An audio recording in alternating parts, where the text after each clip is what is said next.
নমস্কার সকলকে। তো তোমাদের দেখো অলরেডি তোমাদের সমস্ত রকমই কাউন্সেলিং প্রসেস কিন্তু হয়ে গেছিলো নিটের জন্য। তো এরপরও স্পেশাল ভ্যাকেন্সি রাউন্ড একটা হওয়ার একটা চান্স ছিল। তার কারণ হচ্ছে যে 5th নভেম্বর ডেটটা দেওয়া ছিল তার খুব একটা কম টাইম ছিল এবং তার মধ্যে সবার গিয়ে ওই টাইমের একটা অত অল্প সময়ের মধ্যে গিয়ে অ্যাডমিশন নেওয়া সম্ভব ছিল না। সেক্ষেত্রে কিছু সিট যেমন খালি রয়ে গেছে এবং অ্যালট হওয়ার পরও তারা জয়েন করতে পারেনি সেই কলেজগুলোয়। অ্যাডমিশন প্রসেসটা খুব এত কম টাইমের জন্য সবার পক্ষে সম্ভব নয়। এইবার একটা স্পেশাল ভ্যাকেন্সি রাউন্ড হচ্ছে যেটা নিয়ে একটা আর্জেন্ট নোটিশ বার করা হয়েছে WBMCC ওয়েবসাইটে, তোমরা অবশ্যই গিয়ে চেক করে নিও। এবার যা কিছুই সিট আছে সেটা private medical college, deemed university যেখানেই, সেই অনুযায়ী কিন্তু এমসিসিও একটা নোটিশ দেওয়া হয়েছে এবং সেই মেনেই WBMCC ওয়েস্ট বেঙ্গলের মেডিকেল কাউন্সিলিং বোর্ডও সেটাই চেষ্টা করছে একটা স্পেশাল ভ্যাকেন্সি রাউন্ড করানোর। এবং এক্ষেত্রে কিন্তু যেটা the candidates doing fresh registration special vacancy round are also eligible to participate in this round of counselling এখানে বলা আছে এবং সেই মতো কিছু ডেটস দেওয়া হয়েছে। আরেকটা দেখো, after careful consideration the full body of counselling committee has come to the decision that due to time constraint in the admission process of extended vacancy round which was conducted on 5th November 2024, the candidates could not report to the allotted institutes are also allowed to participate in this round of counselling with fresh registration and payment of counselling fee once again.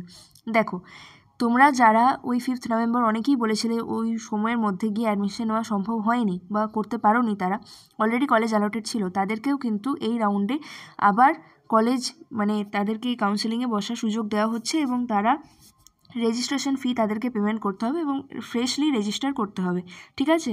এবং তারা আগে যে choice feel করেছিল সেইগুলো কিন্তু থাকবে না, নতুন করে তাদেরকে চয়েস ফিল করতে হবে। এরপর চলে এসো কি ডেট আছে। তো 25th নভেম্বর 2024 11টা থেকে শুরু হচ্ছে till 6 PM of 26th November, ঠিক আছে? মোটামুটি 2 দিন সময় পাচ্ছ, 1 দিন আর হাফ। এবং অনলাইন ফি পেমেন্ট সেটা তোমরা করতে পারবে ওই সময়ের মধ্যেই 26th নভেম্বর রাত 12টার মধ্যে, ঠিক আছে? এরপর চলে এসো তোমাদেরকে যে সাকসেসফুল রেজিস্ট্রেশনের পরে যে ভেরিফিকেশন হবে তোমাদের, সেক্ষেত্রে যে ডেজিগনেটেড কলেজ তোমাদের আসবে সেইখানে তোমাদের যেতে হবে 26th নভেম্বর আর 27th নভেম্বর, এই দুটো ডেট তোমাদের থাকলো। এবার publication of list of successfully verified candidates আসবে 28th নভেম্বর। এগুলো সমস্তটাই তোমাদের যেমন আগের কাউন্সেলিংয়ে তোমরা দেখেছো WBMCC সাইটেই দিয়ে দেওয়া হবে। 28th নভেম্বর আফটার 2 PM, দুপুর 2টোর পর তোমাদেরকে প্রফেশনাল তোমাদের শুধু লিস্টটা পাবলিশ করা হবে যারা যারা এই রাউন্ডে রেজিস্টার করেছে।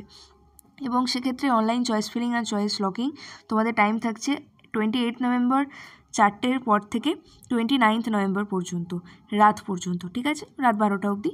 আর পাবলিকেশন অফ অ্যালটমেন্ট রেজাল্ট তোমাদের আসবে 3rd ডিসেম্বর, 3/12/2024 আফটার 4 PM আসবে এবং অ্যাডমিশন নেওয়ার ডেট 4 তারিখ এবং 5 তারিখ। তো এইবারে টাইমটা একটু বাড়িয়েছে কারণ এই একটা দিনের মধ্যে সেই দিনই অ্যালটমেন্ট লেটার পাবলিশ করে সেই দিনই গিয়ে অ্যাডমিশন নেওয়া, এটা খুবই অবাস্তব আর কি, সবার জন্য কোনোভাবেই সম্ভব নয়।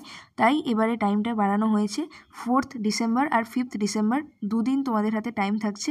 সকাল 11টা থেকে বিকাল 4টে অবধি গিয়ে তোমরা যে কলেজ অ্যালট হচ্ছে সেইখানে গিয়ে অ্যাডমিশন তোমাদেরকে নিতে হবে। এবং তোমরা এইটা কিন্তু টেন্টেটিভ একটা ডেট দেওয়া হয়েছে, যদি চেঞ্জ হয়, কিছু চেঞ্জ হতেও পারে, সেটা অ্যাকর্ডিংলি তোমাদেরকে জানিয়ে দেওয়া হবে।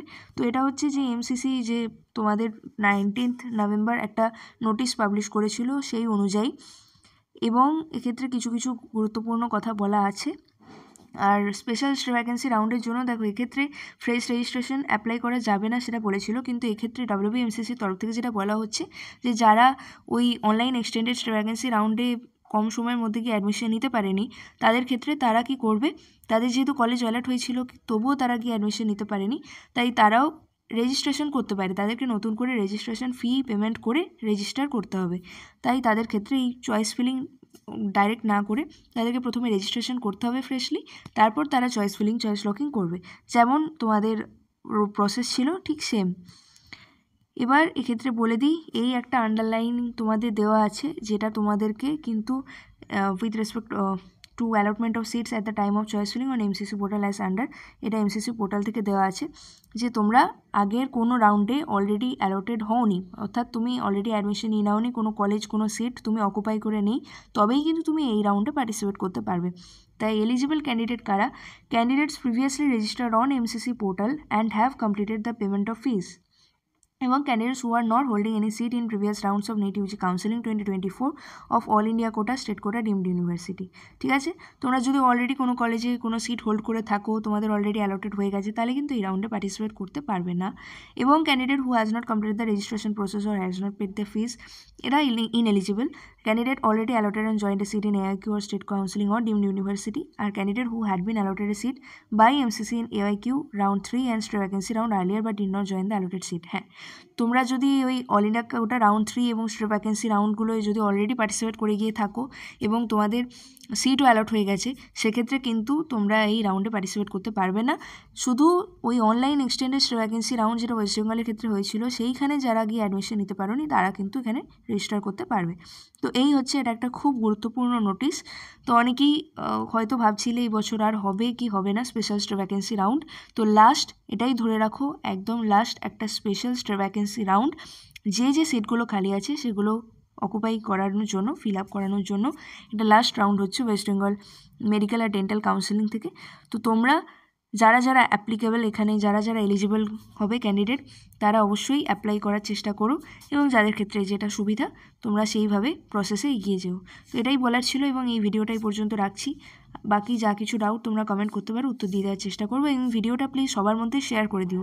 ঠিক আছে, আর চ্যানেলটা প্লিজ সাবস্ক্রাইব করে দিও। ধন্যবাদ।